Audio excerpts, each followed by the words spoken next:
নমস্কাৰ ছাৰ বাইদেউসকল। চৰকাৰী কৰ্মচাৰীসকলৰ বাবে বিত্ত বিভাগে শেহতীয়াকৈ এটি অত্যন্ত গুৰুত্বপূৰ্ণ খবৰ দিছে, যিটো খবৰ কেন্দ্ৰৰ লগতে ৰাজ্যিক কৰ্মচাৰীসকলৰ বাবেও অত্যন্ত প্ৰয়োজনীয়।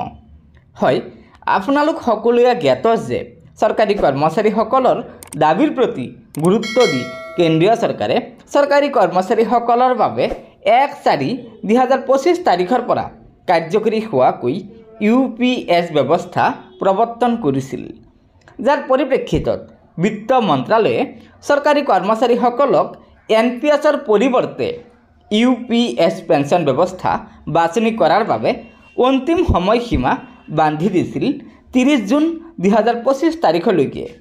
কিন্তু চৰকাৰী কৰ্মচাৰীসকলে বিত্ত বিভাগৰ নিৰ্দেশনাক অগ্ৰাহ্য কৰিছে। সমগ্ৰ দেশৰ মাত্ৰ 32,000 চৰকাৰী কৰ্মচাৰীয়ে এই UPS পেঞ্চন ব্যৱস্থা বাছনি কৰিছে, যাৰ ফলত কেন্দ্ৰীয় চৰকাৰৰ বিত্ত বিভাগে চৰকাৰী কৰ্মচাৰীসকলৰ এই UPS ব্যৱস্থা বাছনি কৰাৰ বাবে পুনৰ সময়সীমা বৃদ্ধি কৰি অন্তিম তাৰিখ নিৰ্ধাৰণ কৰি দিছিল 30 ছেপ্টেম্বৰলৈকে।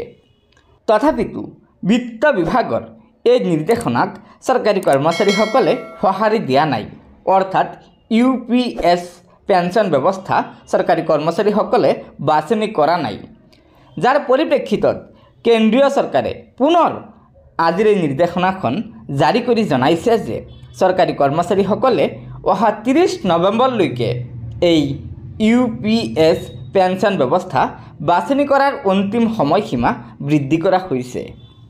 গতিকে ছাৰ বাইদেউসকল, কেন্দ্ৰীয় চৰকাৰে UPS ব্যৱস্থা প্ৰৱৰ্তন কৰাৰ বাবে যেনেদৰে উঠি পৰি লাগিছে, কিন্তু চৰকাৰী কৰ্মচাৰীসকলে তাৰ বিপৰীত স্থিতি দেখুৱাইছে।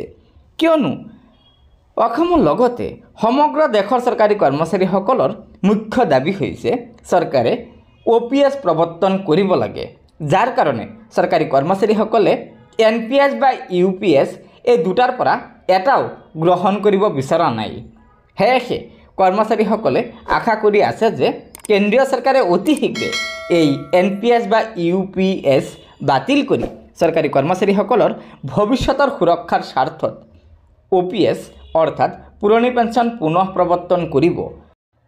আনহাতে যিহেতু ভাৰতৰ বহুকেইখন ৰাজ্যত ইতিমধ্যে OPS প্ৰৱৰ্তন হৈছে, সেয়েহে অসমৰ লগতে সমগ্ৰ দেশৰ চৰকাৰী কৰ্মচাৰীসকলে এটাই দাবী জনাইছে যে চৰকাৰে অতি শীঘ্ৰে OPS অৰ্থাৎ পুৰণি পেঞ্চন পুনৰ প্ৰৱৰ্তন কৰিব লাগে।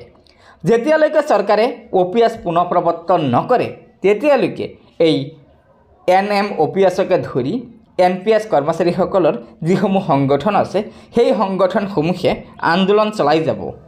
যেতিয়া OPS প্ৰৱৰ্তন কৰিব, তেতিয়াহে এই NPS কৰ্মচাৰীসকলৰ আন্দোলনৰ স্থবিৰতা আহিব।